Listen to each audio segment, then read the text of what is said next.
dégg nga ko lu mu wax ci manquement yi. li mu magnifié daanaka bariwul. dafa jàpp ni lu ci bari sooxe am na ci. satisfait si sax am na ko ci départ bi nga xam ni Pape Amadou Sarr def na ko ndax ni mu doon doxalee ci DER wax na ko. ñàkk a jox cër ñi nga xam ne ñooy jigéen ñi fare ci kujje politique gi. li mu wax bari na manquement. lan nga ci mën wax s'il vous plaît. bon li ma ci mën a wax mooy d'abord je suis désolée. parce que jàpp naa ni moment yu mel ni cadre yu mel ni au moins waroon nañu dindi li nga xam ne mooy sunu mbubb politique tey wax en tant que femme.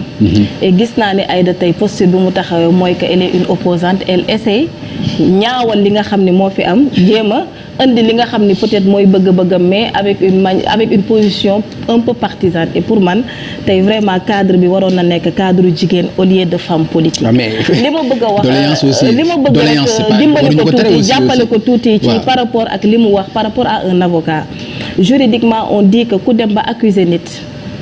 la preuve incombe au demandeur. te il y a la présomption d'innocence tey boo accuser une personne de viol te yow yaa war a dem indi preuve yi wane ni diwkat daf la violer loolu c'est pas parce que tu es homme ou femme yoon moo ko établir pour wane ni képp koo xam ne rek yëkkati nga tuuma jëmale ci nit yow yaay indi ay preuve yuy wane ni kat kii il est coupable ou il est innocent donc loolu muy wax ça n'entre en rien sur le combat des femmes par rapport nag ak li nga xam ne comme acquis la man j'en profite pam nga may ma rek ma rendre hommage à toutes les femmes rawatina la femme sénégalaise parce que nag tey liñ naan la femme c'est le ciment de la société la femme comme on dit est l'alpha et l'oméga de la société femme sénégalaise moo ci raw boo jëlee sur le plan social comme sur le plan économique et politique jigéen dafa am taxawaay bu am solo boo xam ne mu ngi koy def tey buñ naan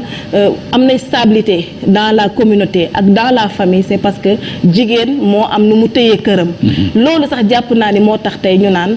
sur le plan économique am nañ un leadership boo xam ne jigéen mu ngi koy affirmer ndax tey boo gisee sunu yaay yi nekk ci tool yi sunu yaay yi nga xam ne ñoo nekk di wut xorom ci géej gi sunu yaay yi nga xam ne ñu ngi ci marché yi lépp lu ñuy am rek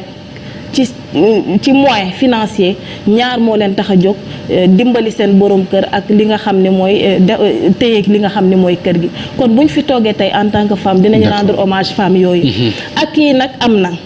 tey boo gisee criminalisation du viol man à chaque fois bu ma toogee dama koy saluer parce que daan nañ métital jigéen mu noppi ci ay jafe-jafe ñu sàkk ko te daanul woon am ak possibilité am li nga xam ni moom laa jàppee justice tey li nga xam ne mooy l'acquisition de la nationalité Pape c'est un atout boo xam ne jàpp naa ne tey bu ñu toogee fi en tant que femme war nañ ko saluer parce que da nga daan am borom kër daanoo am possibilité jox sa doom nationalité sa borom kër rek moo koy jox nationalité tey li nga xam ne mooy la réforme du code des impôts Pape man dama koy saluer parce que daan nga nekk jigéen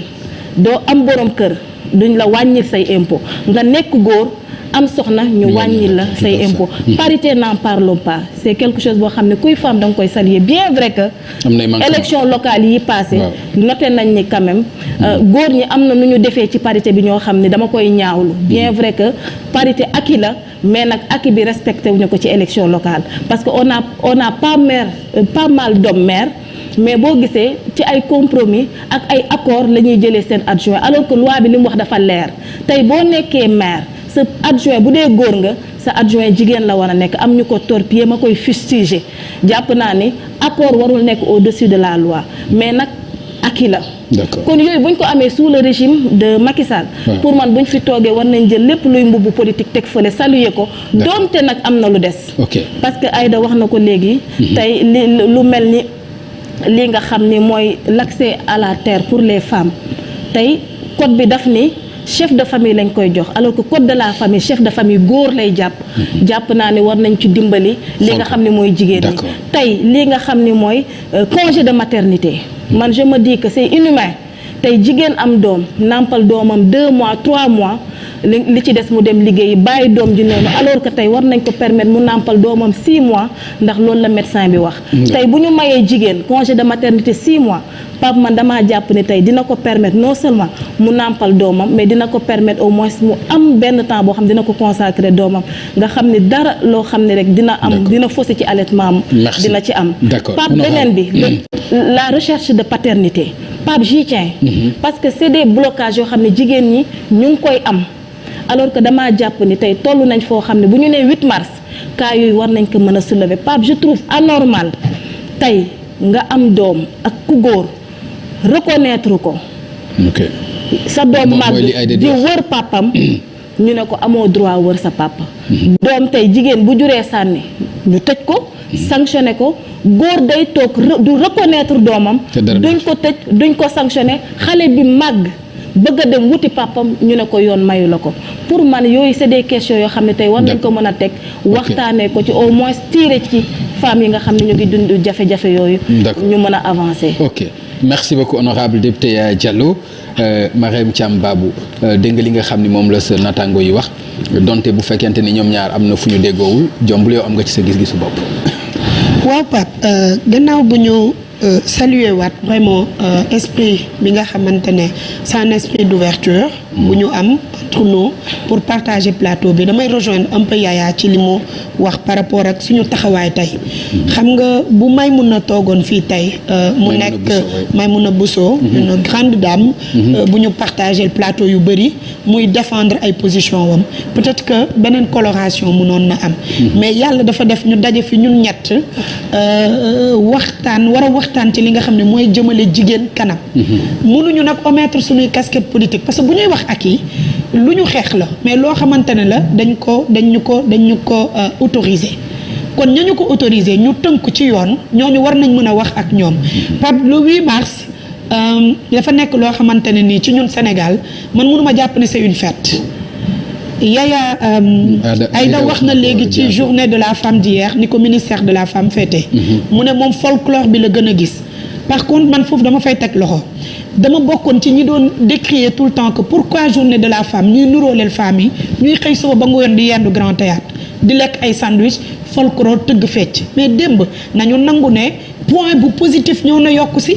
16h la ñu commencé seen folklore xëy na yàlla moo ñu ko mooñaale ci femme sénégalaise fu ñu mujj rek faaw ñu tàccoo ko yooyu mais am na journée d'exposition yu permettre les femmes yi évoluer dans la transformation de produits halieutiques transformation fruits et légumes di def ci consommer local ñu ñëw exposer c'est toute une première dañ ko war a saluer te loolu vraiment ministre de la femme teg na fa baaromam Pape bu ñu ñëwee ci journée de la femme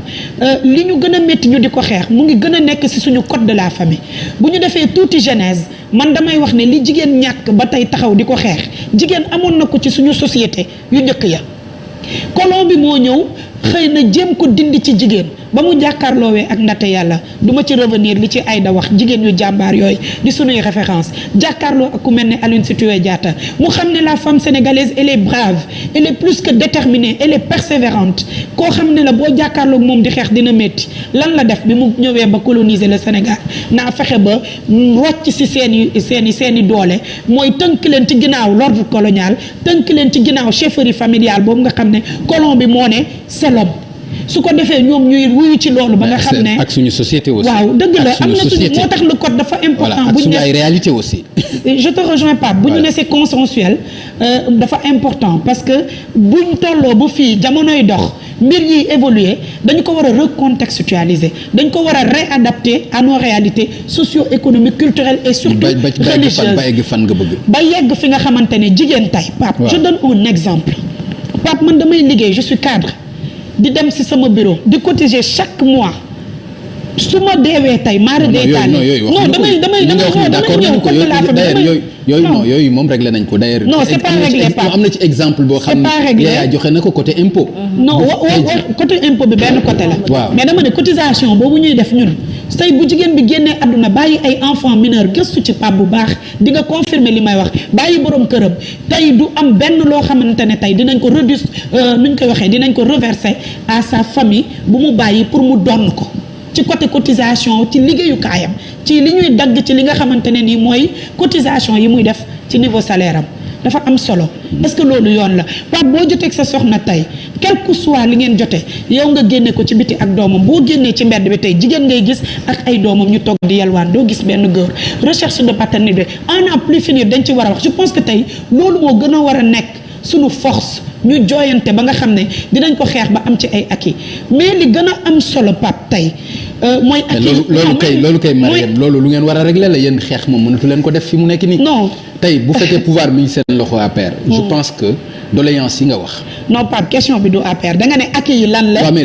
léegi dañuy wax ci ak yi. mais soo mënee xeex li ñu war a xeex. non li ñu war a régler wala li ñu war a def ñun li ñu war a def li ngeen war a def. ñan li ñu war a def.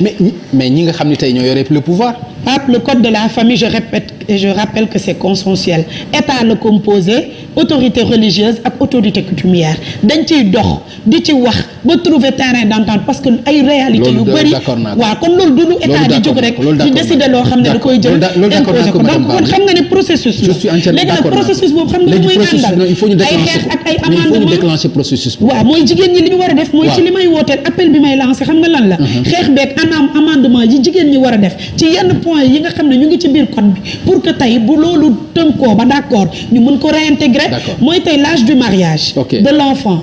tey de la fille dafa jóge woon de 16 ans ñu indi ko 18 ans dafa am ay groupement de femmes yu ko xeex ba ñu mën a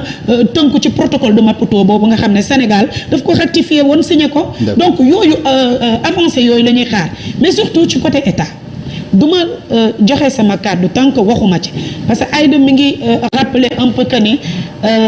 dëgg la am na lu des mais ak yi tegu fa baaramam te ça allait être très objectif de sa part mu wax ne manquement am na ñun ñëpp a koy nangu tout n'est pas rose. les femmes en demandent defuñu dara. non waaw mais waxul li ñu def. waaw mais wax na ko d'accord li mu def bëgg ngeen waxal ko seen bopp. waaw li ñu mën a waxal suñu bopp mooy tey. Pape bu ñuy xeex ak yelleef pour que femme nekk ci sécurité lan lañ ci jublu femme ñi dem ca pencum ndaw yi réew ya femme yi dem ca fa ñuy décider loolu kan moo koy maye état yeeg chef de parti yeeg yi nga xam ne ñoom ñoo ñu ëmb ñu tënk ci seeni ron du dëgg kon président Macky Sall su ñëwee ba xam ak yelleefu femme boobu jël li président Abdoulaye Wade defoon ñu di koy rendre hommage di ko doubler laa mën a wax parce que président Abdoulaye Wade ci moom la ñu dundee premier ministre femme Macky Sall ñëw def ko Mimi Touré defaat ko au conseil des conseil économique social ñëw jël Aminata Mbengue Ndiaye mu wuutu fi sunu papa Tanor Dieng yàlla na ay yaxam sedd ñëw jël ci biir gouvernement am 7 ministres femmes def ko fa ñëw jël ay mécanismes pour financer renforcer les femmes je dis à Yaya